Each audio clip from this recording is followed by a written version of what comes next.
नमस्कार, स्वागत है आपका TV9 भारतवर्ष के स्पेशल शो में। आपके साथ मैं हूं सुमेरा खान। मेरे साथ मौजूद हैं मेरे सहयोगी गौरव और समीर। शुरुआत करते हैं इस वक्त की बड़ी खबर के साथ जो इंदौर से आ रही है। इंदौर में जिस दूषित पानी से 15 लोगों की मौत हुई, उसको लेकर नई जानकारी अब सामने आई है। TV9 के पास वो दस्तावेज मौजूद हैं जो इंदौर में सिस्टम की लापरवाही साबित करते हैं। साल 2016 से 2018 के बीच इंदौर में 60 जगह से पानी का सैंपल लिया गया था। 2019 में जो जांच रिपोर्ट आई उसके मुताबिक 60 में से 59 जगह पर पानी पीने के लायक नहीं था। खास बात यह है कि जिन 59 जगहों का सैंपल फेल हुआ उसमें भागीरथपुरा भी था, जहां 15 लोगों की मौत हुई है। अपनी रिपोर्ट को लेकर इंदौर प्रदूषण नियंत्रण बोर्ड ने नगर निगम को 3 बार चिट्ठी भी लिखी थी। 7 साल पहले सिस्टम को एक अलर्ट मिला था, लेकिन कोई कार्रवाई तब नहीं की गई। और इंदौर दूषित पानी मामले में सीएम का पोस्ट सामने आया है। मोहन यादव ने पोस्ट किया है, इंदौर के कमिश्नर और अपर आयुक्त को कारण बताओ नोटिस जारी किया गया है। अपर आयुक्त को तत्काल इंदौर से हटाने का निर्देश दिया गया है। नगर निगम में आवश्यक पदों पर तत्काल प्रभाव से पूर्ति करने के निर्देश दिए गए हैं। तो सीएम मोहन यादव की सरकार इंदौर में दूषित पानी पीने की वजह से लोगों की मौत के बाद लगातार सवालों के घेरे में है। लगातार इंदौर का जो प्रशासन है, इंदौर की जो एजेंसी है, उनसे सवाल पूछे जा रहे हैं। उसके बाद अब ये कार्रवाई की जाती है। और इंदौर के भागीरथपुरा इलाके में दूषित पानी ने ऐसा कहर बरपाया है कि पूरा इलाका दहशत और गम के साए में। इस बीच मध्य प्रदेश की पूर्व मुख्यमंत्री उमा भारती ने इस घटना को मोहन यादव सरकार के लिए कलंक बता दिया है। इंदौर के भागीरथपुरा इलाके में पीने का पानी जहर बन गया। कई लोगों की जानें चली गई, सैकड़ों लोग बीमार पड़ गए। इस बीच उमा भारती ने एमपी सरकार पर हमला बोला है। एक्स पर पोस्ट कर उन्होंने लिखा कि साल 2025 के अंत में इंदौर में गंदे पानी पीने से हुई मौतें हमारा प्रदेश, हमारी सरकार और हमारी पूरी व्यवस्था को शर्मिंदा और कलंकित कर गईं। जिंदगी की कीमत 2 लाख रुपए नहीं होती, क्योंकि उनके परिजन जीवन भर दुख में डूबे रहते हैं। इस पाप का घोर प्रायश्चित करना होगा। भागीरथपुरा में लोगों की मौत के बाद जांच हो रही है, जवाब तलब हो रहे हैं, एक्शन हो रहे हैं। इस बीच जहरीले पानी के केस में बड़ा पर्दाफाश हुआ है। भागीरथपुरा में 6 महीने से दूषित पानी की सप्लाई हो रही थी। पिछले साल 8 अगस्त को पाइपलाइन का टेंडर निकला। टेंडर खरीदने की आखिरी तारीख 15 सितंबर थी। टेंडर खुलने का वक्त था 17 सितंबर दोपहर 12 बजे तक, लेकिन टेंडर खुला 29 दिसंबर को, यानी 100 दिन बाद। अगर समय पर टेंडर खुलता तो पाइपलाइन बदल चुकी होती, लोगों को सीवर का पानी नहीं मिलता और ना ही इतनी मौतें होती। इंदौर में दूषित पानी पीने से कई लोग अपनी जान गंवा चुके हैं। इस बीच कांग्रेस ने मध्य प्रदेश सरकार में मंत्री कैलाश विजयवर्गीय के इस्तीफे और इंदौर के मेयर की गिरफ्तारी की मांग की है। जहरीला पानी पीने से एक एक कर मौतें होती रही, सैकड़ों लोग बीमार पड़ गए। महीनों तक गंदे पानी की शिकायतें होती रहीं, लेकिन किसी ने नहीं सुना। अब जब मौतें हो चुकी हैं, तो जांच, कार्रवाई और सियासत शुरू हो गई है। कैलाश विजयवर्गीय का इस्तीफा होना चाहिए। ये महापौर पर एफआईआर होना चाहिए। ये अपने पाप को छुपा नहीं सकते हैं। जो अधिकारी इसमें सम्मिलित है उन पर एफआईआर होनी चाहिए। गैर इरादतन हत्या का केस दर्ज होना चाहिए। मैं फिर से इंदौर वासियों से आग्रह करता हूं कि इस लड़ाई को पार्टी का पुट न देते हुए इंदौर की मर्यादा, सभ्यता, इसका इंदौर का न्याय का ध्यान रखते हुए हम सबको एकजुटता से दोषी लोगों को पनिशमेंट दिलवाना चाहिए। तो लोकसभा में विपक्ष के नेता राहुल गांधी ने सोशल मीडिया प्लेटफॉर्म एक्स पर पोस्ट शेयर कर मध्य प्रदेश सरकार पर हमला बोला। उन्होंने आरोप लगाया कि इंदौर में पानी नहीं, जहर बटा और प्रशासन कुंभकर्णी नींद में रहा। साथ ही उन्होंने बीजेपी नेताओं के बयानों को अहंकारी करार दिया। और गैंगस्टर इंद्रजीत सिंह यादव के खिलाफ चल रही ईडी की रेड अब खत्म हो गई है। इस दौरान करोड़ों कैश और ज्वेलरी बरामद की गई। मनी लॉन्ड्रिंग के एक बड़े और हाई प्रोफाइल मामले में ईडी ने बड़ी कार्रवाई की है। गैंगस्टर इंद्रजीत यादव के ठिकाने पर करीब 48 घंटे तक ईडी की रेड चली। प्रवर्तन निदेशालय ने इंद्रजीत के ठिकाने से करोड़ों की संपत्ति और नगद जब्त किया। ईडी ने गैंगस्टर के दिल्ली, गुरुग्राम समेत कई ठिकानों पर रेड की। इंद्रजीत यादव के यहां ईडी रेड के दौरान करीब 6 करोड़ 22 लाख रुपए नगद, 17 करोड़ 30 लाख रुपए की ज्वेलरी, 35 करोड़ की कीमत की जमीन के कागजात बरामद हुए हैं। इसके अलावा 5 लग्जरी कारें, आपत्तिजनक दस्तावेज, डिजिटल डिवाइस और डेटा भी जब्त किए गए हैं। Inderjit Singh Yadav M S gem records entertainment private limited का मालिक है। ये कंपनी जेम्स ट्यून नाम से काम करती है। इंद्रजीत लंबे समय से अपराध की दुनिया में सक्रिय बताया जा रहा है। आरोप है कि अपोलो ग्रीन एनर्जी लिमिटेड सहित कई कॉरपोरेट हाउस ने झज्जर के निजी फाइनेंसरों से भारी रकम नकद में उधार ली और बदले में उन्हें पोस्ट डेटेड चेक दिए। ईडी का दावा है कि कमीशन के नाम पर करोड़ों की कमाई की गई। जबरन कर्ज समझौतों के बदले इंद्रजीत यादव ने करोड़ों रुपए कमीशन के रूप में वसूले। और हिमाचल प्रदेश के कांगड़ा में धर्मशाला कॉलेज की 19 साल की छात्रा की मौत का मामला तूल पकड़ रहा है। पुलिस ने केस दर्ज कर मामले की जांच शुरू कर दी है।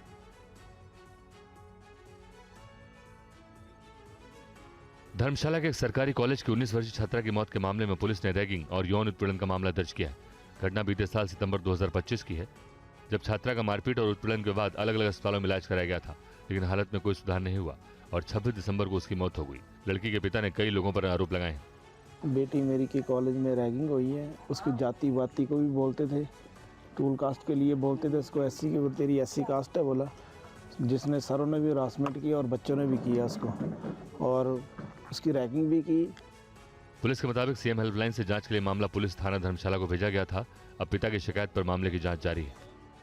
इनिशियली इस स्टेज पे ये चीज़ बताना कि क्या चीज़ सही है और क्या चीज़ गलत है, तो वो कहना बहुत ही मुश्किल होगा, क्योंकि बहुत ही इनिशियल स्टेजेस पर भी इन्वेस्टिगेशन है। जैसे ही इन्वेस्टिगेशन और इसमें टाइम पास होगा तो इसमें जो है रेलिवेंट सेक्शंस के तहत और जो फैक्ट्स हमारे पास निकल के आएंगे उसी के बेसिस पे हम आगे कार्रवाई करेंगे। असम के डिब्रूगढ़ में पुलिस ने हिरासत में लिए गए गो तस्कर को छोड़ दिया है, जिस पर विवाद शुरू हो गया और भीड़ ने पुलिस पर हमला बोल दिया।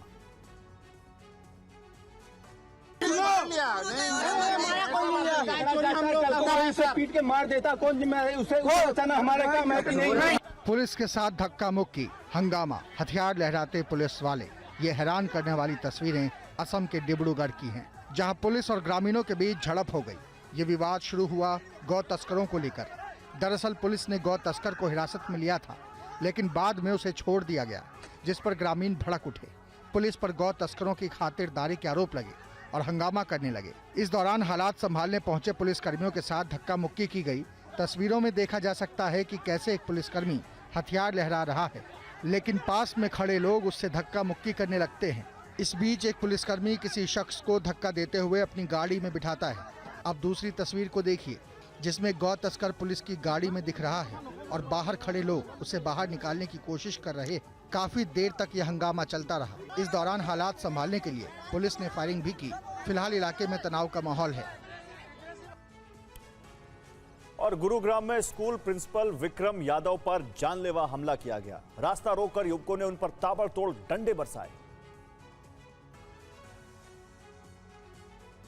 गुरुग्राम में हुए इस वारदात का सीसीटीवी फुटेज भी सामने आया है, जिसमें देखा जा सकता है कि कैसे बीच सड़क पर यह जानलेवा हमला किया गया। प्रिंसिपल की कार को पहले रोका गया और फिर लाठी डंडे से हमला किया गया। कार के शीशे तोड़ दिए गए। हमले को करीब 4 से 5 लड़कों ने अंजाम दिया, जिसमें 2 नाबालिग बताए जा रहे हैं।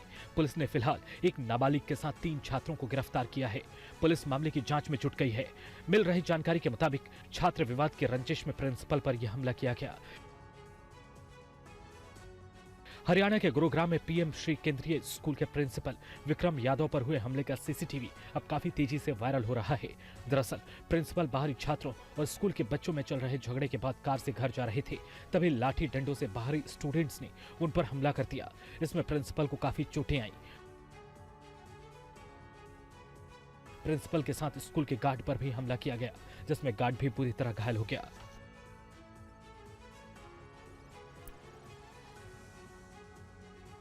और जम्मू कश्मीर में बारामूला के उरी सेक्टर में लैंडस्लाइड के बाद बारामूला उरी सड़क बंद हो गई है। लैंडस्लाइड की वजह से लोगों की परेशानी बढ़ गई।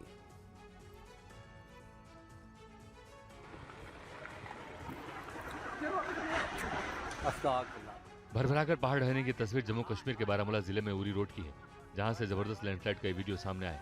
लैंडस्लाइड होते ही वहां पर्यटकों और आम लोगों की मौजूद गाड़ियों की कतार लग गई। लोग कार और टैक्सी से बाहर निकलकर पीछे भागने लगे। आंखों के सामने सड़क को तबाह होता देखकर लोगों में दहशत फैल गई। बारामूला में इको पार्क के सामने वाले इलाके के पास ये भूस्खलन हुआ है। इसके चलते ट्रैफिक को पूरी तरह से रोक दिया गया। बताया जा रहा है कि यहाँ सड़क चौड़ीकरण का काम चल रहा था। इसी दौरान पहाड़ से चट्टानों के साथ मलबा गिरने लगा। अधिकारियों के मुताबिक सड़क पर फंसी गाड़ियां और लोग सुरक्षित स्थानों पर हैं। राहत और सफाई का काम जारी है। ट्रैफिक यातायात बहाल करने के लिए स्थानीय प्रशासन ने बचाव दल को मौके पर भेजा है। लोगों से अपील की गई है कि वो प्रभावित क्षेत्र में जाने से बचें। लैंडस्लाइड की वजह से श्रीनगर बारामूला नेशनल हाईवे बंद हो गया है, जिससे लोगों की परेशानियां बढ़ गई। हादसे में किसी के हताहत होने की खबर नहीं है। लैंडस्लाइड के बाद लोग दहशत में हैं।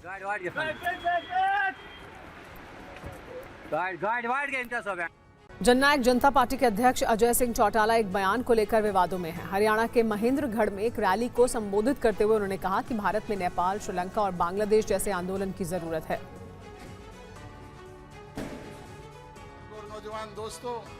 अजय चौटाला महेंद्रगढ़ में युवा योद्धा सम्मेलन में संबोधित कर रहे थे, जहां उन्होंने कुछ ऐसा कह दिया जिस पर विवाद बढ़ गया है। अपने संबोधन में चौटाला ने कहा कि शासकों को गद्दी से खींचकर सड़कों पर दौड़ाकर पीटना पड़ेगा। इतना ही नहीं, उन्होंने यहां तक कह दिया कि भारत में नेपाल और बांग्लादेश जैसे आंदोलन की जरूरत है, जहां शासकों के साथ बर्बरता की गई थी। जिस तरीके से हमारे पड़ोसी मुल्कों में, श्रीलंका में जिस तरीके से नौजवानों ने वहां की सरकार का तख्ता पलट करके रातों रात उन्हें भगाने पे मजबूर किया, जिस तरीके से बांग्लादेश के लोगों ने, नौजवानों ने वहां की सरकार का तख्ता पलट करके उन शासकों को देश छोड़ने के लिए मजबूर किया, जिस तरीके से नेपाल में वहां के नौजवानों ने लामबंद होकर के ना केवल उनको सड़कों पर पीटने का काम किया, इसी तरीके से इन शासकों को गद्दी से खींच करके उतार करके सड़कों पर दौड़ा करके पीटने का काम करना पड़ेगा। उत्तराखंड सरकार में मंत्री रेखा आर्य के पति गिरधारी लाल साहू ने बिहार की बेटियों को लेकर विवादित बयान दिया है, जिस पर सियासी तूफान मच गया है। वीडियो वायरल होते ही कांग्रेस ने बीजेपी को महिला विरोधी बताते हुए हमला बोला है। हम लोग 3-4 बच्चे हो जाते हैं, लड़की हम तुम्हें करवा दें, बिहार से ले आएंगे, बिहार में 20-25 हजार रुपए मिल जाती है। हाँ, चलिए तो मेरे साथ हम तुम्हारी शादी कराएंगे। ये है उत्तराखंड सरकार में महिला सशक्तिकरण एवं बाल विकास मंत्री रेखा आर्य के पति गिरधारी लाल साहू। उनके इस बयान पर घमासान मचा हुआ है। आरजेडी और कांग्रेस ने बीजेपी को महिला विरोधी करार दिया। भाजपाइयों ने ये कमर कस ली है कि महिलाओं का जितना अपमान करो, और बिहारी महिलाओं को तो ही भावना से देखते, हीन भावना से, और बिहार के भाजपा के नेता चुपचाप बैठे हैं। कांग्रेस ने आरोप लगाया कि बीजेपी के नेताओं के मन में महिलाओं के लिए कोई सम्मान नहीं। उत्तराखंड में अंकिता भंडारी हत्याकांड को लेकर बीजेपी सरकार सवालों के घेरे में है। इस बीच गिरधारी लाल साहू के इस बयान ने पार्टी को असहज कर दिया है। उधर विवाद बढ़ता देख रेखा आर्य के पति गिरधारी लाल साहू ने सफाई दी और अब खुद को महिला कल्याण का चौकीदार बता रहे हैं। साथ ही वो माफी मांगने लगे। कर्नाटक में ईवीएम पर मतदाताओं के विश्वास को लेकर किए गए एक सर्वेक्षण ने नया बवाल खड़ा कर दिया है। ये रिपोर्ट देखिए।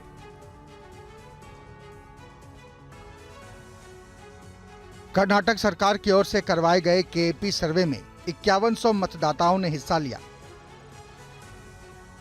इसमें से 80% से ज्यादा लोगों ने ईवीएम और चुनाव आयोग पर भरोसा जताया। भारत में होने वाले चुनाव को स्वतंत्र और निष्पक्ष करार दिया।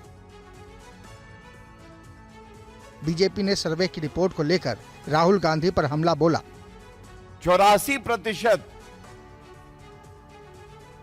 जो हमारे नागरिक हैं जिन्होंने सर्वे में हिस्सा लिया, उन्होंने कहा उन्हें पूर्ण विश्वास है ईवीएम पर। अब बताइए, ऐसा जोर का झटका, और ये नहीं कहूंगा धीरे से, जोर का झटका लगा है तेजी से राहुल गांधी को। बीजेपी का यह भी कहना है कि राहुल गांधी लगातार चुनाव हारते हैं, उसके बाद वोट चोरी का भ्रम फैलाते हैं। मेरठ में social media content creator Shadab Zakati एक बार फिर विवादों में है। एक युवक ने पत्नी के साथ मिलकर जान से मारने की धमकी देने का आरोप लगाया है, जबकि पत्नी ने आरोपों को झूठा बताया है। चल मेरे जीवन साथी चल। मेरठ के social media content creator Shadab Zakati एक बार फिर विवादों में हैं। इंचौली निवासी खुर्शीद ने शादाब और अपनी पत्नी के नाम पर जान से मारने की धमकी देने का गंभीर आरोप लगाते हुए पुलिस से सुरक्षा की गुहार लगाई है। मेरी बीवी जगाती जान से मारने की धमकी दे रहे, कचाई मर जा, कुछ में रोज साजिश रचे, नई साजिश रचे। मेरी बीवी मुझे धमकियां दे रहे, क्योंकि मैं कोर्ट कचहरी छपसी, मैं कोर्ट में खरीद लूंगा, मैं कचहरी में खरीद लूंगा, मैं थाने में खरीद लूं, मुझे कोई कुछ नहीं कर सकता। वहीं पत्नी के इन आरोपों को झूठा बताते हुए कहा कि वो शादाब के साथ केवल काम करती है, किसी तरह का रिश्ता नहीं है और शादाब ने उस पर कोई भी दबाव नहीं बनाया। जो भी शादाब जकाती पे आरोप लगाए जा रहे हैं वो सब झूठे हैं, उनसे कोई कुछ मतलब नहीं है। मैं उनके साथ काम करती हूँ, उस चीज़ का मुझे पैसा मिल रहा है, मैं उनके साथ काम कर रही हूँ, मैं अपने घर में रह रही हूँ, सुकून से 4 बच्चों का पेट पालने की कोशिश कर रही हूँ, लेकिन मेरे हस्बैंड को ये सब कुछ सहन नहीं हो रहा है। और लखनऊ में रद्दी में किताब बेचने के मामले में प्रधानाध्यापक रविंद्र गुप्ता को निलंबित कर दिया गया है। ये रिपोर्ट देखिए।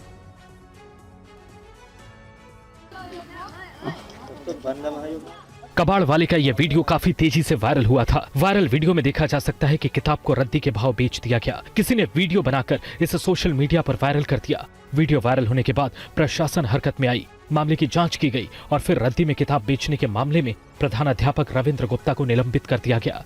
मामला मोहनलालगंज के निवास खेड़ा प्राइमरी स्कूल का है, जहाँ से 11 रुपए किलो के हिसाब से 200 किलो किताब बेच दी गई थी। वहीं लोगों ने सवाल उठाए हैं। लोगों का कहना है कि ये सरकारी तंत्र की घोर लापरवाही है। 11 रुपए में 2 क्विंटल किताबें स्कूल में बेची। हाँ, नई किताब है ना। यदि बीईओ सुशील कुमार कन्नौजिया नियमानुसार परीक्षण और क्रॉस चेक करते तो किताबें कबाड़ के बजाय बच्चों के हाथों में होती। नियमों के अनुसार किताबों के वितरण का कॉलम प्रधानाध्यापक भरता है। इसके बाद बीईओ को नामांकन संख्या के आधार पर सत्यापन करना होता है, लेकिन निरीक्षण कागजों तक सीमित रहा। बीईओ ने ना तो स्टोर रूम देखा और न ही पुस्तिकाओं की जाँच की। प्रधानाध्यापक की रिपोर्ट को ही सही मान लिया गया। और अब खबर हापुड़ से, जहां 2 अलग अलग वारदातों को अंजाम दिया गया। ये रिपोर्ट देखिए।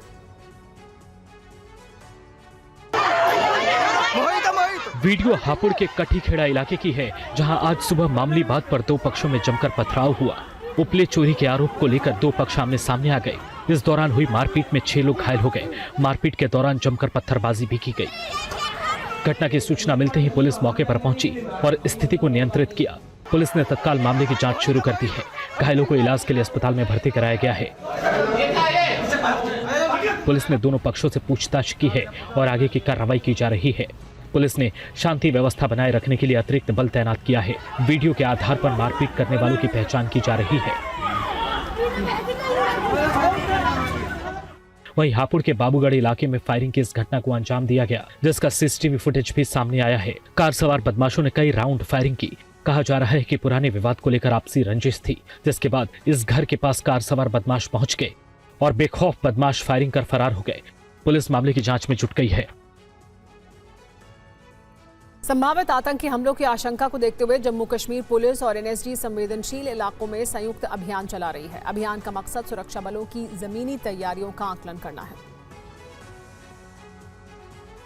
आतंकी जब किसी बिल्डिंग को अपने कब्जे में ले लेते हैं और वहाँ पर हॉस्टल लाइक सिचुएशन बन जाती है, तो उसे उन हॉस्टल्स को वहाँ से रेस्क्यू कराने के लिए एक बड़ा साझा अभियान इस समय जम्मू कश्मीर पुलिस और एनएसजी का यहाँ पर चलाया जा रहा है। ठीक सामने अगर आप देखेंगे तो इस समय अगर आप देखिए ये बिल्डिंग है, जिस बिल्डिंग के अंदर 2 आतंकी घुसे हैं और एक एक कर एनएसजी के जो कमांडोज हैं वो बिल्डिंग के अंदर इंटरव्यून कर रहे हैं। यानी कि एक स्ट्रेटजी होती है। पहले अगर आप देखेंगे तो ऊपर की बिल्डिंग अगर जहाँ पर रोशनदान है वहाँ पर भी देखिए एनएसजी के कमांडो जो हैं वो एक एक एरिया को क्लियर करते हुए आगे बढ़ते हुए नजर आ रहे हैं। बाकायदा स्वान एनएसजी का जो है वो इस टुकड़ी के साथ में है और जिस कमरे के अंदर आतंकी छिपे हुए हैं, जहां पर हॉस्टल लाइक सिचुएशन बनी हुई है, इनके पास अत्याधुनिक हथियार हैं, जिसमें कई बटफोल्ड गन भी होती हैं, जिसे दीवार के पीछे रहते हुए भी आप सीधे तौर पर उन आतंकियों को उनकी लोकेशन को ट्रेस कर सकते हैं और उन पर निशाना भी साध सकते हैं। जम्मू कश्मीर पुलिस के भी एसओजी के जवान अगर आप नीचे देखेंगे तो पूरी बिल्डिंग को किस तरीके से उन्होंने घेर कर रखा हुआ है और ये बड़ा साझा अभियान इस समय कठुआ के सरहदी इलाकों के अंदर चल रहा है। और देवरिया में मजार पर होने वाले उर्स कार्यक्रम पर प्रशासन ने रोक लगा दी है। सदर विधायक ने प्रमुख गृह सचिव को खत लिखकर रोक लगाने की मांग की थी। यूपी के देवरिया गोरखपुर रोड पर ओवरब्रिज के पास सरकारी भूमि पर प्रस्तावित धार्मिक आयोजन उर्स को लेकर विवाद हो गया। देवरिया सदर से विधायक शलभ मणि त्रिपाठी ने मामले को गंभीर बताते हुए प्रमुख गृह सचिव को खत लिखा। पत्र के जरिए उन्होंने आयोजन पर तत्काल रोक लगाने की मांग की थी। उनकी शिकायत के बाद उर्स के आयोजन को प्रशासन ने रद्द कर दिया है। प्रशासन ने उर्स रद्द होने का बाकायदा नोटिस चस्पा कर दिया है। जो मजार अवैध घोषित हो चुकी है उस पर कोई भी आयोजन कैसे हो सकता है? वो तो सरकारी बंजर भूमि है और तत्काल उसको रोका जाना चाहिए। मुझे हैरानी इस बात पर भी हुई कि जो एप्लीकेशन मूव की गई थी, यानी जो मजार कमेटी है उनकी तरफ से जो एप्लीकेशन मूव की गई थी उस पर आख्या मांगी जा रही है। उस पर ये बताया गया मुझे कि अनुमति नहीं दी गई है, अनुमति रद्द कर दी गई है और ये जो उर्स या जो भी कार्यक्रम वो करने जा रहे थे उसको रोक दिया गया है। मजार प्रबंधन ने भी अपना वीडियो जारी कर लोगों को जानकारी दी है कि उर्स आयोजन को स्थगित कर दिया गया है। और मिलावट सेहत के लिए बड़ा खतरा बन चुकी है। यूपी के ग्रेटर नोएडा से ऐसी खबर सामने आई है जिसे देखकर आप हैरान रह जाएंगे। यहां दूध, पनीर से लेकर मिलावटी मोमोज की चटनी तक जब्त की गई। जिस मोमो को हम और आप चाव से खाते हैं, कहीं उसमें मिलावट का जहर तो नहीं? सेहत के दुश्मनों ने दूध से लेकर मिलावटी पनीर तक बाजार में उतार दिया है। ग्रेटर नोएडा में खाद्य सुरक्षा की टीम ने बीते 3 महीने में दूध के 28 नमूने जमा किए। 16 में से 8 नमूने जांच में फेल हो गए। लाल चटनी भी मानकों पर खरी नहीं उतरी। कुछ ऐसा ही हाल घी और पनीर का रहा। मामला सामने आने के बाद हड़कंप मच गया। मिलावटखोरों पर 3.5 लाख रुपए का जुर्माना लगाया गया है। लगभग 30 रेस्टोरेंट को सुधार नोटिस जारी किए गए हैं और ये कार्रवाई लगातार जारी है। जो नमूने मानक के विपरीत प्राप्त हुए हैं उनमें लगभग इस वर्ष वित्तीय वर्ष में 350 मुकदमे सक्षम न्यायालय में दाखिल किए गए हैं। खाने में हो रही मिलावट आपकी सेहत को बुरी तरह से डैमेज कर सकती है और सेहत के दुश्मन चंद रुपयों के लिए दूसरों की जान से खेल रहे हैं। बुलेट ट्रेन को लेकर देश के लिए खुशखबरी आई है। अगले साल यानी 2027 तक देश को उसकी पहली हाई स्पीड बुलेट ट्रेन मिल जाएगी। रेल मंत्री अश्विनी वैष्णव ने बताया कि देश को उसकी पहली बुलेट ट्रेन 15 अगस्त 2027 को मिल जाएगी। इस दौरान रेल मंत्री वैष्णव का मजाकिया अंदाज देखने को मिला।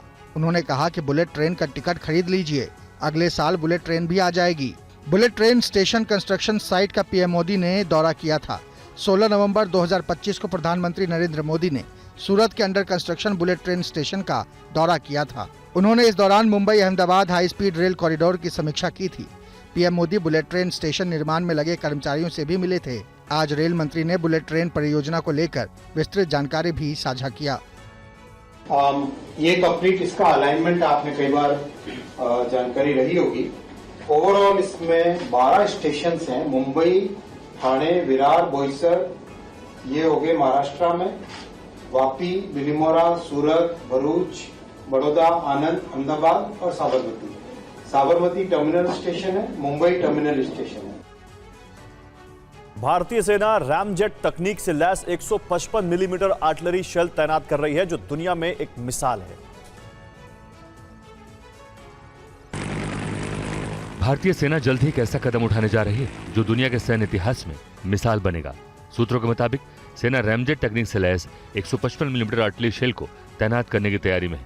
ये तकनीक IIT मद्रास और भारतीय सेना के सहयोग से विकसित की गई है और इससे तोपों की मारक दूरी में 30 से 50% तक की बढ़ोतरी होगी, वो भी बिना लेथलिटी घटाए। सूत्रों के मुताबिक इस नई तकनीक को आर्मी टेक्नोलॉजी बोर्ड से मंजूरी मिल चुकी है। खास बात यह कि सिस्टम सेना में पहले से मौजूद सभी 155 mm तोपों के साथ इस्तेमाल किया जा सकता है, यानी नई तोप खरीदने की जरूरत नहीं होगी, बल्कि मौजूदा हथियारों से ही ज्यादा दूर तक सटीक हमला संभव हो पाएगा। रैमजेट शेल्स पूरी तरह स्वदेशी तकनीक पर आधारित है और इन्हें देश में ही बनाया जाएगा। इससे आयात पर निर्भरता कम होगी और संकट के समय गोला बारूद की कमी जैसी स्थिति से बचा जा सकेगा।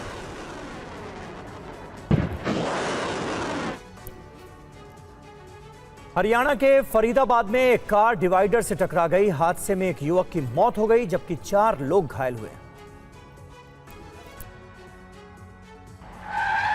तस्वीर हरियाणा के फरीदाबाद की है, जहां मेट्रो स्टेशन के पास भीषण सड़क हादसा हो गया। हादसे का CCTV वीडियो भी सामने आया। इसमें दिख रहा है कि एक तेज रफ्तार कार डिवाइडर से टकरा गई। इस हादसे में एक युवक की मौत हो गई जबकि 4 घायल हैं। पुलिस के मुताबिक जवाहर कॉलोनी के रहने वाले सारांश, लक्ष्य, राघव, तुषार और यथार्थ ने नए साल पर वृंदावन जाने की योजना बनाई थी। पांचों दोस्त सुबह करीब 3 बजे घर से निकले थे। सारांश नाम का युवक कार चला रहा था। लक्ष्य ड्राइवर के बगल वाली सीट पर बैठा हुआ था। वहीं राघव, तुषार और यथार्थ पीछे की सीट पर थे। जैसे ही गाड़ी बाटा मेट्रो स्टेशन के सामने आई तो टायर फट गया, जिसके बाद गाड़ी तेज स्पीड में ग्रिल से टकराई और डिवाइडर पर जाकर पलट गई। इस दौरान गाड़ी का शीशा टूट गया, जिससे गाड़ी चलाने वाला सारांश सड़क पर आ गिरा। उसका सिर रॉड से टकराया और उसकी मौत हो गई। कार में बैठे सभी युवक गंभीर रूप से घायल हैं। सूचना मिलते ही एम्बुलेंस मौके पर पहुंची और घायलों को इलाज के लिए नजदीकी अस्पताल में भर्ती कराया गया। सेंट्रल थाना पुलिस ने पोस्टमार्टम के बाद मृतक का शव परिजनों को सौंप दिया है। जयपुर के चोमू में 25 दिसंबर को हुई पत्थरबाजी और हिंसा के मामले में प्रशासन ने एक्शन शुरू कर दिया है। पत्थरबाजों के अवैध निर्माण को तोड़ा जा रहा है। चौमू में पत्थरबाजों की उल्टी गिनती शुरू हो गई है। पत्थरबाजी कर कोहराम मचाने वाले एक एक दंगाई की गर्दन दबोची जा रही है। अतिक्रमण के खिलाफ प्रशासन का एक्शन शुरू हो गया है। चौमू के पठान कॉलोनी इलाके में 25 दिसंबर की रात अवैध निर्माण हटाने गई पुलिस टीम पर उन्मादी भीड़ ने पथराव किया था, जिसमें 6 पुलिसकर्मी घायल हो गए थे। तब भीड़ ने अवैध निर्माण को हटाने से रोक दिया था, जिसके बाद प्रशासन ने 24 पत्थरबाजों के घरों पर नोटिस चस्पाकर 3 दिन में जवाब देने के लिए कहा था। नोटिस की मियाद 31 दिसंबर को पूरी हो गई, लेकिन नोटिस के बावजूद भी कोई लीगल दस्तावेज पेश नहीं किए गए। ऐसे में आज नगर परिषद और प्रशासन की टीम ने बुलडोजर एक्शन शुरू कर दिया।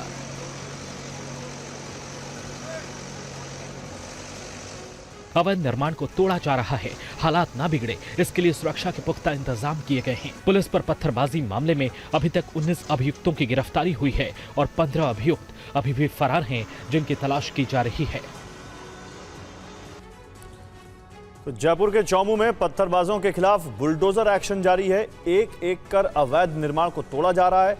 TV9 भारतवर्ष के संवाददाता ध्वज आर्य की रिपोर्ट देखिए। बड़ी कार्रवाई है जयपुर के चौमू इलाके में। ये देखिए पठान चौक की कॉलोनी है और आप देख सकते हैं किस तरीके से बुलडोजर एक्शन। ये तस्वीरें मैं दिखाना चाहूंगा। दोनों तरफ के जो अतिक्रमण है इस कॉलोनी के पूरी तरीके से ध्वस्त कर दिए गए हैं। पुलिस का भारी जाब्ता। ये वही कॉलोनी है जहां से पत्थरबाजों ने पत्थर बरसाए थे, कानून को हाथ में लिया था। 1 बुलडोजर, 2 बुलडोजर, 3 बुलडोजर। देखिए आप, ये प्रशासन की कार्रवाई है, नगर परिषद की कार्रवाई है। ये देखिए आप, अवैध अतिक्रमण पूरी तरीके से तोड़ दिए गए हैं और आगे भी ये कार्रवाई जो है लगातार जारी है। ये बुलडोजर सरकार का पीला पंजा आगे बढ़ते हुए देखिए तस्वीरें। ये तस्वीरें देखिए किस तरीके से ये तमाम जो अवैध अतिक्रमण है ये तोड़ दिए गए हैं। पुलिस का भारी जाब्ता यहाँ तैनात है। देखिए तस्वीरें, ये देखिए तस्वीरें किस तरीके से जो पुलिस की टीम है वो आगे बढ़ रही है। ये पठान चौक का इलाका है और आप देखिए तस्वीरें किस तरीके से लोग हैं वो देख रहे हैं। ये देखिए अतिक्रमण की कार्रवाई को लोग देख रहे हैं। और इंदौर में दूषित पानी से कई लोगों की हुई मौत के बाद उज्जैन का प्रशासनिक हमला पूरी तरह अलर्ट पर नजर आ रहा है। ये रिपोर्ट देखिए। तस्वीरें उज्जैन की है, जहां पर नगर निगम की एक गाड़ी लाउड स्पीकर से दूषित पेयजल के बारे में लोगों को जानकारी दे रही है। आम नागरिकों को सूचित किया जाता है कि वर्तमान में कुछ क्षेत्रों में पेयजल के दूषित होने की संभावना पाई गई है। अतः अगले आदेश तक नल के पानी को सीधे ना पिए। अत्यंत आवश्यक होने पर पानी को अच्छी तरह से उबालकर एवं छान कर पिए। इतना ही नहीं, निगम आयुक्त ने खुद PHE ऑफिस का औचक निरीक्षण किया और अधिकारियों को जनता की समस्याओं का निराकरण करने का निर्देश दिया। ये गेबी हनुमान मंदिर वाली गली है।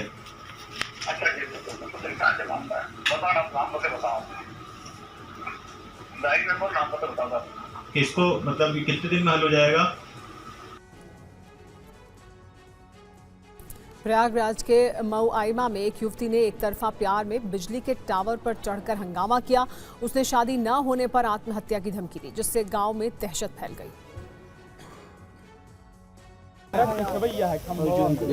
बिजली के टावर पर चढ़कर ड्रामा की कई तस्वीरें सामने आई, जहां प्रेमी शादी नहीं होने पर जान से मारने की धमकी देते नजर आए। लेकिन यहां मामला उल्टा है, यहां प्रेमी की बजाय प्रेमिका बिजली के टावर पर चढ़ गई। बोल देना ग्राम सभा बालाडी। दरअसल नए साल के पहले ही दिन गुरुवार को गंगा पार के मवैमा इलाके में उस समय लोगों में खलबली मच गई जब एक लड़की बिजली के टावर पर चढ़ गई। उसने एक तरफा प्रेम में शादी करने की जिद करते हुए घंटों ड्रामा किया। शादी नहीं होने पर टावर से कूदकर जान देने की भी लगातार धमकी दी। ये देखकर वहां ग्रामीणों की भीड़ जुड़ गई। उसके परिवार के सदस्यों के होश उड़ गए। घटना की खबर पुलिस को दी गई तो मौके पर पहुंचकर काफी मशक्कत के बाद उसे समझा बुझाकर टावर से नीचे उतारा गया। यूं लड़की को पुलिस चौकी ले जाया गया, जहां घंटों पंचायत के बाद मामला शांत हुआ।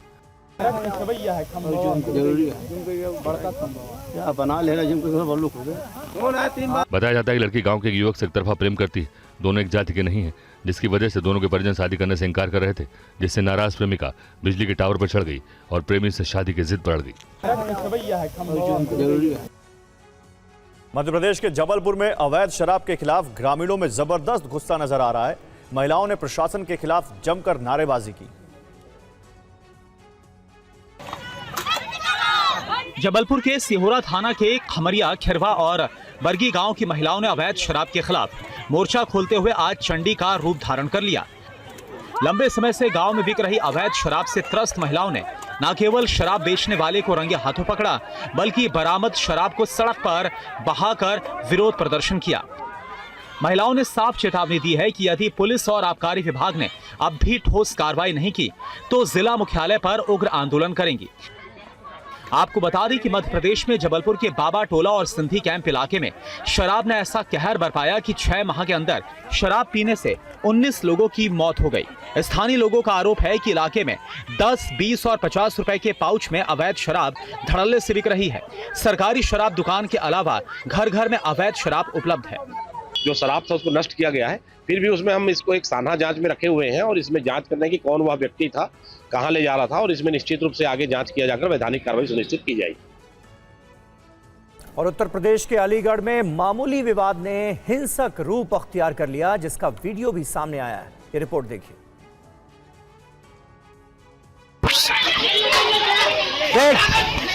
देख। तस्वीरें यूपी के अलीगढ़ की हैं, जहां दो पक्षों के बीच जमकर लाठी डंडे चले। लोगों ने लाठी डंडों से एक दूसरे पर जानलेवा हमला कर दिया। लाठी डंडे के बाद पथराव भी किया गया, जिससे मौके पर चीख पुकार मच गई। लोग बदहवास होकर इधर उधर भागते नजर आए। लोगों ने छतों के ऊपर से एक दूसरे पर पथराव किया। भाई बैठो, बीते आराम से। पूरा विवाद बच्चों के खेल की वजह से शुरू हुआ। दरअसल खेल खेल में बच्चों के बीच झगड़ा हो गया। बात परिवार वालों तक पहुंची। दोनों पक्षों के लोग आमने सामने हो गए। कहा सुनने के बाद विवाद ने तूल पकड़ लिया और देखते ही देखते हिंसक झड़प शुरू हो गई। घटना की खबर मिलने के बाद पुलिस भी मौके पर पहुंची। कुछ लोगों से पूछताछ की गई। पुलिस का कहना है कि वीडियो के आधार पर बवाल करने वालों की पहचान की जा रही है। पुलिस ने बताया घटना में दोनों पक्षों से करीब आधा दर्जन लोग घायल हुए हैं। घटना अलीगढ़ के लोधा थाना इलाके की है। पुलिस मामले की जांच में जुट गई। पुलिस ने साफ किया है कि शांति भंग करने वालों को बख्शा नहीं जाएगा।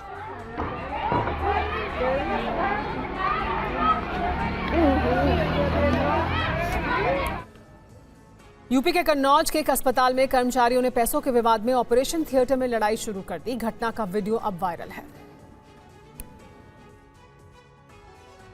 तस्वीरें यूपी के कन्नौज के छिबरामाऊ इलाके के एक अस्पताल की हैं, जहां ऑपरेशन थिएटर में ऑपरेशन के दौरान अस्पताल कर्मी पैसों के विवाद में लड़ने लगे। ऑपरेशन के दौरान ही स्वास्थ्यकर्मी आपस में पैसों के बंटवारे के लिए लड़ रहे हैं।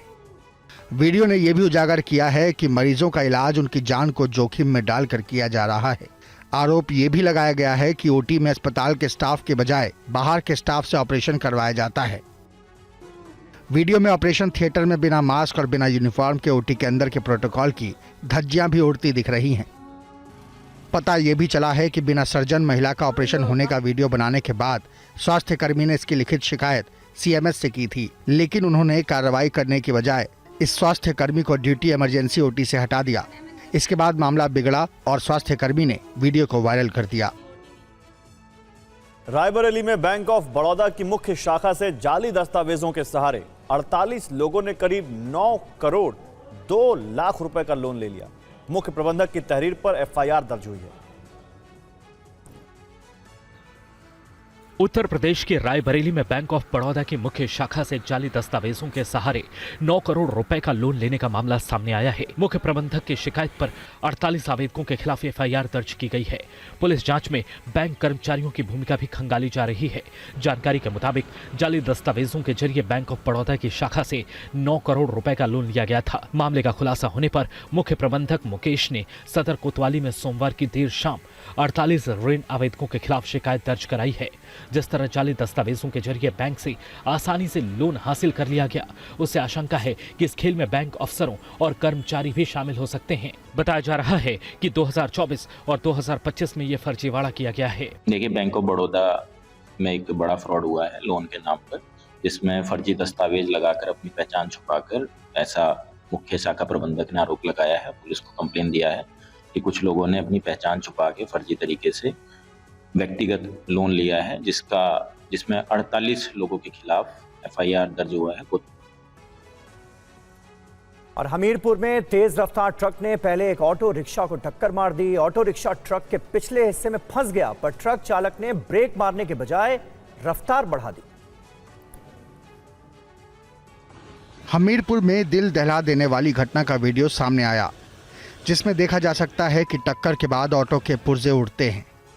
चिंगारी निकलती रही, लेकिन ब्रेक लगाने की बजाय ट्रक ड्राइवर ऑटो को काफ़ी दूर तक घसीटता रहा। दरअसल हमीरपुर में तेज़ रफ्तार ट्रक ने पहले एक ऑटो रिक्शा को टक्कर मार दी। ऑटो रिक्शा ट्रक के पिछले हिस्से में फंस गया, पर ट्रक चालक ने ब्रेक लगाने की बजाय रफ्तार बढ़ा दी। लोगों ने पीछा किया, लेकिन इस बीच वो ऑटो रिक्शा को 2 किलोमीटर तक घसीटता ले गया। कुछ बाइक सवारों ने भी ट्रक का पीछा किया, पर पिटाई के डर से ट्रक चालक ने गाड़ी नहीं रोकी। इस दौरान ऑटो रिक्शा बुरी तरह से चकनाचूर हो गया। ऑटो रिक्शा का ड्राइवर गाड़ी की बॉडी में ही बुरी तरह से कुचल गया और उसके शरीर की हड्डियां चकनाचूर हो गईं। मौके पर ही उसकी मौत हो गई। भागने की कोशिश में घिसट रहे ऑटो रिक्शा से टकराकर कई दूसरे लोग भी घायल हुए। भीड़ की पिटाई के डर से ट्रक ड्राइवर भागकर थाने में घुस गया। पुलिस ने ट्रक चालक को हिरासत में ले लिया है। फिलिस्तीन के लिए हमदर्दी क्रिकेटर को भारी पड़ गई। जम्मू कश्मीर चैंपियंस लीग के एक मुकाबले में क्रिकेटर फुरकान भट्ट ने हेलमेट पर फिलिस्तीन का झंडा लगा लिया, जिस पर विवाद शुरू हो गया। जम्मू के केसी स्पोर्ट्स क्लब ग्राउंड में जम्मू कश्मीर चैंपियंस लीग का मुकाबला चल रहा था। फुरकान भट्ट बल्लेबाजी कर रहे थे। हैरानी की बात तो यह है कि फुरकान ने अपने हेलमेट पर फिलिस्तीन का झंडा लगाया हुआ था। अब इस तस्वीर को देखिए। नॉन स्ट्राइक एंड पर खड़े बल्लेबाज के हेलमेट पर कोई झंडा नहीं है। स्थानीय टूर्नामेंट में फिलिस्तीन के लिए हमदर्दी का यह वीडियो वायरल हुआ तो जम्मू कश्मीर पुलिस ने तुरंत मामले का संज्ञान लिया। क्रिकेटर फुरकान भट्ट को पूछताछ के लिए तलब किया गया। साथ ही टूर्नामेंट के आयोजक को भी पुलिस ने पूछताछ के लिए बुलाया है। अब पुलिस से जानने की कोशिश कर रही है कि मैच के दौरान इस तरह के प्रतीक इस्तेमाल करने के पीछे क्या मंशा थी और क्या इसके लिए आयोजकों से कोई अनुमति ली गई थी या नहीं। जानकारी के मुताबिक जम्मू कश्मीर क्रिकेट एसोसिएशन ने भी इस मामले का संज्ञान लिया है। साथ ही एसोसिएशन ने खुद को इस टूर्नामेंट से भी अलग कर दिया है। खेल के मैदान पे भी अलगाववाद की भावना और खासकर इस तरीके की संवेदनहीनता ये कभी भी बर्दाश्त नहीं की जाएगी। उक्त लोगों के खिलाफ कार्रवाई भी हो और इस सारे मामले की पूरी जांच भी हो। मुंबई से सटे नया गांव इलाके में एक सलून में देश विरोधी कश्मीर बनेगा पाकिस्तान गाना बजाने का मामला सामने आया है। अब यह मामला तूल पकड़ने लगा है। ये वही शख्स है जो रहता तो हिंदुस्तान में है लेकिन गाना बजाता है कश्मीर बनेगा पाकिस्तान। अब इस शख्स को ये गाना भारी पड़ गया है। पुलिस ने इस मामले में एफआईआर दर्ज कर एक युवक को गिरफ्तार किया है। ये कार्रवाई हिंदू संगठनों की शिकायत के बाद की गई है। हालांकि गिरफ्तारी से पहले ये शख्स सफाई भी देता नजर आ रहा है। गलती से नहीं पढ़े लिखे नहीं हो वो बात तो चलो ठीक है। कश्मीर पाकिस्तान बनेगा मैडम, लेकिन हमेशा का है, रहते इंडिया में है, गाते पाकिस्तान की है। मामला नया गांव के चिंचोटी इलाके का है। एफआईआर के मुताबिक गुरुवार की दोपहर करीब 1:30 बजे police sub inspector Pankaj किलजे private वाहन से पेट्रोलिंग पर थे और इसी दौरान दुर्गा माता मंदिर करम पाड़ा के सामने रूहान हेयर कटिंग सलून से लाउड स्पीकर पर तेज आवाज में कश्मीर बनेगा पाकिस्तान गाना बजने की आवाज सुनाई दी। गाने की आवाज सुनकर पुलिस तत्काल सलून के भीतर पहुंची। सब इंस्पेक्टर पंकज किलजे ने जब अभियुक्त के मोबाइल फोन की जांच की तो पाया गया कि यूट्यूब ऐप के जरिए उक्त गाना चलाया जा रहा था। पुलिस के अनुसार ये गाना भारत की संप्रभुता, एकता और अखंडता के खिलाफ है। और न्यूयॉर्क सिटी के नए मेयर जोहरान ममदानी ने दिल्ली की तिहाड़ जेल में बंद उमर खालिद को चिट्ठी लिखी है। हाथ से लिखे इस खत में उन्होंने उमर खालिद के माता पिता का भी जिक्र किया है। मेयर पद की शपथ लेने के बाद जोहरान ममदानी का यह पत्र सामने आया, जिसमें उन्होंने दिल्ली की तिहाड़ जेल में पिछले करीब 5 सालों से बंद उमर खालिद का जिक्र किया है। ममदानी ने अपनी चिट्ठी में लिखा है कि प्रिय उमर, मैं अक्सर तुम्हारे उन शब्दों को याद करता हूं जिनमें कड़वाहट को खुद पर हावी ना होने देने की बात थी। तुम्हारे माता पिता से मिलकर खुशी हुई। हम सब तुम्हारे बारे में सोच रहे हैं। दरअसल हाल ही में उमर के पिता ने अमेरिका की यात्रा की थी, जहां पर उनकी ममदानी से मुलाकात हुई। उधर 8 अमेरिकी डेमोक्रेटिक सांसदों ने भी वॉशिंगटन में भारत के राजदूत को एक पत्र लिखा है और उमर खालिद के लिए जमानत और निष्पक्ष सुनवाई की मांग की है। दरअसल जेएनयू के पूर्व छात्र उमर खालिद को 2020 के दिल्ली दंगों के मामले में गिरफ्तार किया गया था। तब से वो जेल में बंद है। खालिद को नियमित जमानत नहीं मिल पाई है। हाल ही में बहन की शादी में शामिल होने के लिए उन्हें सीमित समय के लिए अंतरिम जमानत दी गई थी। नए साल पर हरियाणा सरकार ने बड़ा फैसला लिया है। 10वीं और 12वीं में बच्चों का 80% से ज्यादा नंबर आने पर बच्चे की मां को सरकारी योजना में लाभ मिलेगा। हरियाणा सरकार ने दीनदयाल लाडो लक्ष्मी योजना का दायरा बढ़ा दिया है। नए साल के मौके पर हुई कैबिनेट की बैठक में कई बड़े फैसले लिए गए। जिन परिवारों की सालाना आय 1,80,000 रुपए से कम है, ऐसे परिवारों के सरकारी स्कूलों में पढ़ रहे बच्चे 10वीं और 12वीं कक्षा में 80% से ज्यादा नंबर लेकर आते हैं तो उन बच्चों की मां को भी दीनदयाल लाडो लक्ष्मी योजना का लाभ दिया जाएगा। इसके अलावा बच्चों में कुपोषण को रोकने के लिए भी पहल की गई है। कोई बच्चा जो कुपोषित या एनीमिया ग्रस्त था, वो अगर पोषित और स्वस्थ होकर ग्रीन जोन में आ जाता है तो बच्चे की मां को भी 2100 रुपए दिए जाएंगे। फिलहाल हरियाणा में लाडो लक्ष्मी योजना के तहत महिलाओं के खाते में 2100 रुपए दिए जाते हैं। अब इस राशि में से 1100 रुपए सीधे महिलाओं को मिलेंगे और 1000 रुपए सरकार रिकरिंग डिपॉजिट या फिर फिक्स डिपॉजिट के रूप में जमा कराएगी। इस डिपॉजिट का पैसा ब्याज सहित लाभार्थी को मिलेगा। देश में भाषा को लेकर विवाद जारी है। मराठी के बाद पंजाबी भाषा को लेकर बहस छिड़ गई है। अमृतसर के मुख्य पोस्ट ऑफिस का एक वीडियो तेजी से वायरल हो रहा है, जिसमें पंजाबी भाषा के प्रयोग को लेकर वहां पर जो पोस्ट ऑफिस के कर्मचारी हैं उनसे तीखे सवाल पूछे जा रहे हैं। अब क्या करना है मुझे बताइए। नहीं क्या करना, मैंने तो इसको पोस्ट करवाना है। मैं आपसे हिंदी में बात कर रहा हूँ, आपका बनता है मेरे से पंजाबी में बात करना, मेरा नहीं बनता। सर अब मैं बताइए मैं क्या करूँ सर, मेरे को पंजाबी आती नहीं है। मैं बोल रहा हूँ पढ़ के बता दो, तो बताने में भी तकलीफ हो रही है। नहीं बताने में तकलीफ नहीं है, हमें बताने में तकलीफ नहीं है। हमें बड़ा खेद है कि आप पंजाब के ऑफिस में जहाँ पर आके बैठे हो, चाहे सेंट्रल गवर्नमेंट का है, लेकिन आपको पंजाबी तो आनी चाहिए ना। कि पंजाबी लोग यहाँ पे सारे आ रहे हैं तो आपको पंजाबी आनी चाहिए। ये वीडियो अमृतसर के मुख्य पोस्ट ऑफिस का है, जहां एक केंद्रीय कर्मचारी को कहा जा रहा था कि आपको पंजाब में नौकरी करनी है तो आपको पंजाबी भाषा आनी चाहिए। पोस्ट ऑफिस पहुंचे शख्स का कहना है कि जब राज्य में पंजाबी भाषा का प्रयोग अनिवार्य है तो केंद्र सरकार के दफ्तरों में इसका पालन क्यों नहीं हो रहा है। वीडियो के वायरल होने के बाद सोशल मीडिया में पंजाबी भाषा को लेकर बहस छिड़ गई। कुछ लोग जहां इसे सही ठहरा रहे हैं, वहीं कुछ का कहना है कि इस मुद्दे को बिना वजह तूल दिया जा रहा है। फिलहाल वीडियो सामने आने के बाद पंजाब में भाषा को लेकर एक बहस छिड़ गई। केंद्र सरकार ने तंबाकू प्रोडक्ट्स पर एक्स्ट्रा एक्साइज ड्यूटी लगाने का ऐलान किया है, जिससे सिगरेट, तंबाकू और इससे जुड़े प्रोडक्ट्स महंगे हो जाएंगे। केंद्र सरकार ने सिगरेट और तंबाकू से जुड़े प्रोडक्ट्स पर एक्साइज ड्यूटी बढ़ाने का नोटिफिकेशन भी जारी किया है। यह नया नियम 1 फरवरी 2026 से लागू हो जाएगा। यह एक्स्ट्रा एक्साइज ड्यूटी 40% जीएसटी दर के ऊपर है। पान मसाले पर केंद्र सरकार ने सेस भी लगाया है, यह भी 40% जीएसटी दर से ऊपर है। नए नियमों के तहत सरकार ने पैकिंग मशीनों की सहायता से निर्मित और पाउच में पैक किए गए चबाने वाले तंबाकू, जर्दा, सुगंधित तंबाकू और गुटखा को केंद्रीय उत्पाद शुल्क अधिनियम की धारा 3A के तहत नोटिफाई किया है। नए नियम के तहत सिगरेट की लंबाई के आधार पर हर 1000 स्टिक्स पर 2050 रुपए से लेकर 8500 रुपए तक की एक्साइज ड्यूटी लागू होगी। इसके ऊपर 40% जीएसटी भी लागू किया जाएगा। वहीं बीड़ी पर टैक्स 18% रखा गया है, यानी इन प्रोडक्ट्स की कीमत 2 गुना बढ़ेगी। इस बदलाव के साथ सरकार का उद्देश्य तंबाकू प्रोडक्ट्स पर टैक्स व्यवस्था को और ज्यादा मुश्किल करना है। कश्मीर में चिल्लई कला की शुरुआत के साथ भारी बर्फबारी हुई है, जिससे गुलमर्ग और सोनमर्ग जैसे इलाके बर्फ से ढक गए हैं।